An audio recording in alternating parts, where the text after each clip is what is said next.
So guys, here we are, we're looking at the chart. I am looking to get a trade in, trading the trend. Wasn't even on the screen, damn. Alright. Oh boy, it looks like we got the fill there. I'm just gonna hold. We'll see what happens here. Okay, so I need 2%. I think we got it here. $4,200, $4,900, 55, 6,000 guys. This is gonna be a quick stream. Yeah, you know what? I mean, for me, that was more than 1%. That was about 2%. I think I'm just going to close the trade there, leave it alone. Well, I just made my 1%. Okay, so what we did was we basically waited for the break of Gabe's trends here, right? It may continue going. So here goes the lesson. If we are looking for it to continue going, we don't want to chase this candle anymore. I took my $2,000 and I was done. You guys saw that, right? I could have taken 5, but let's say I want to continue going bearish. I will have a sell order basically right where it was previously. Chasing the candle down is going to give me a crappy fill. There's no guarantee that the market's going to come back up and fill me, but there's no guarantee that the market's going to continue moving down. But as long as the thesis is bearish, well, I think I have a general idea of where the market's going, right? Now, for those who have Gabe trends and have been utilizing 1348 and have been back testing, have you noticed that Gabe's trends with 1348 isn't showing you how to, isn't showing you the best trades to take. It's showing you all the trades not to take. That's how you have to look at this system, or pretty much any other system you uncover on the internet, right? It's supposed to show you all the trades you're not supposed to take. What do I mean by this? If we were to have been in this trend here, okay guys, look, if we got another fill here, it came right back up. We're gonna let this play out, right? But if we were in this trade here, we took this trade, this is a valid trade. Would this be a valid trade? No, this is telling you the trade not to take. Would this be a valid trade? No, it's telling you a trade not to take because you're below the 200. So here we go, guys. We're back in this trade. Now I'm up 6,000. You know, I'm just going to take it right there.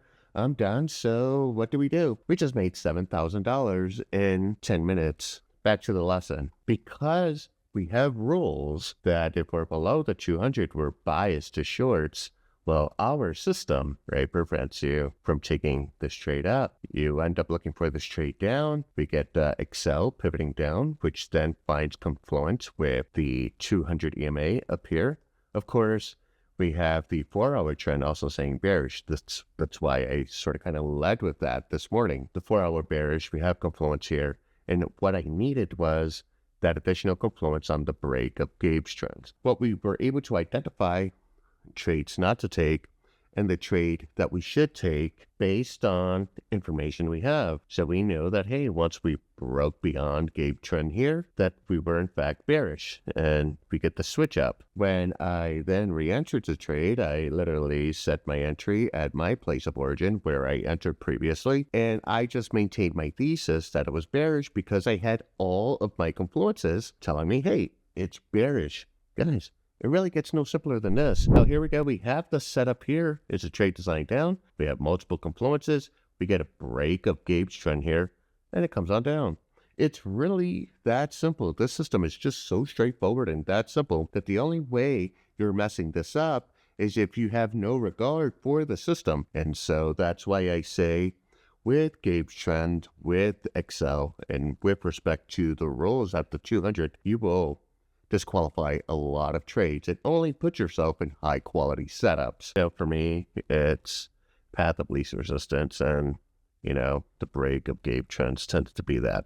So now what we're seeing is we're seeing a bounce, right? And does that mean we chase this candle up? Guys, no.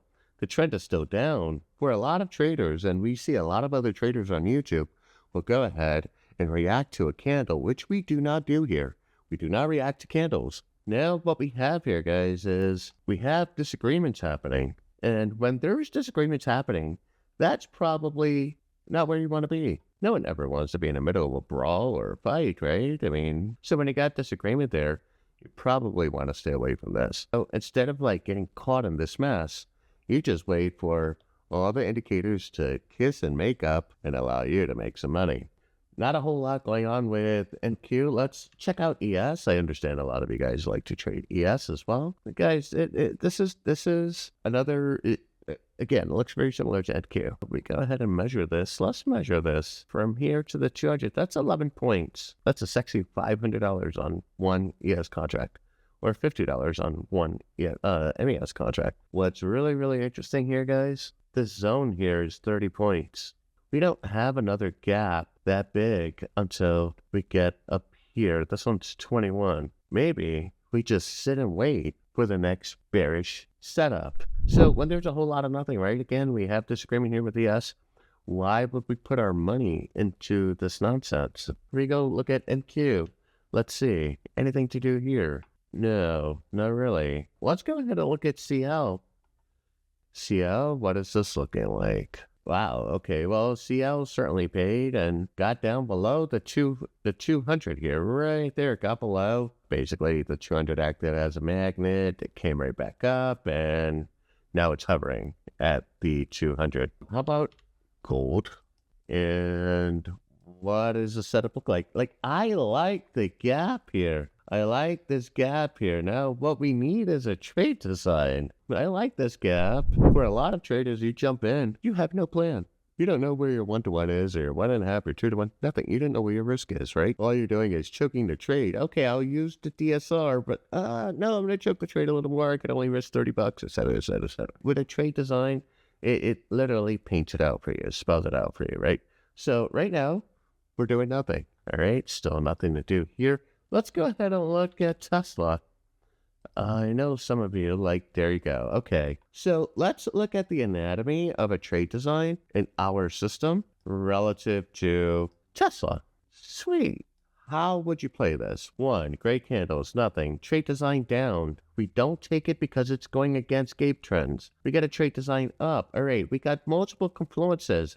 However, we have the levels and we have the 200 here. So where would our destination be, guys? Our destination should have been 200, or rather close to the 200, and it would have given you a little less than a 1-to-1.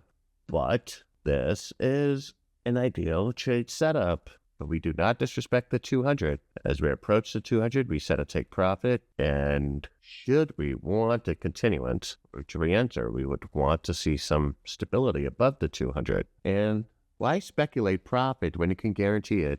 Just saying. This is what? The system is just undefeated, right? Now, price action was already above the 200. I would say, hey, break even. Let the sucker go. Because we're going against the trend here, we have to babysit it. Let's look at AMC. Damn. Well, I mean, sucks to say this, but should have listened to me then, and sure as hell should listen to me now. The band is down. Excel is red.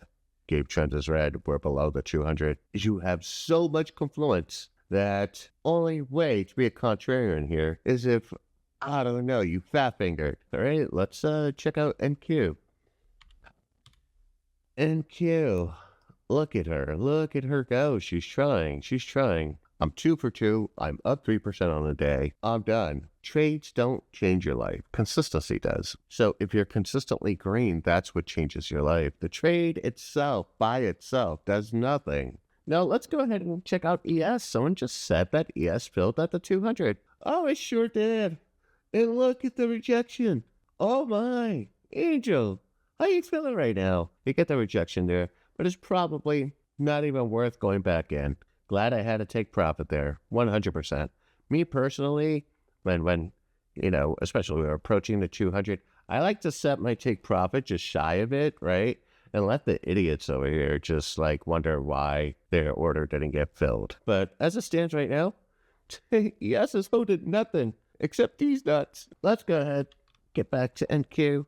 Oh yeah, that's nothing right there. That's all there is to this. That's all I got to give today. We don't have to force trades. We're not going to force trades. We know exactly where the trade needs to be. Time to zoom in. Am I going to get a potential fill here? If I get a fill, the candle came to me. Now I have a stop already in place, right? The thing is I'm looking at this. I'm like, oh, okay. We know where it's been. We know where it's been. Oh boy, oh boy, oh boy. Another 1,000, 1,200 bucks? Oh, nice rejection there. And here we go. We're going to try this again. And, all right, 1,100 bucks. Yeah, 2,400 bucks, 300 bucks. Dude, we're done here. I'm chilling.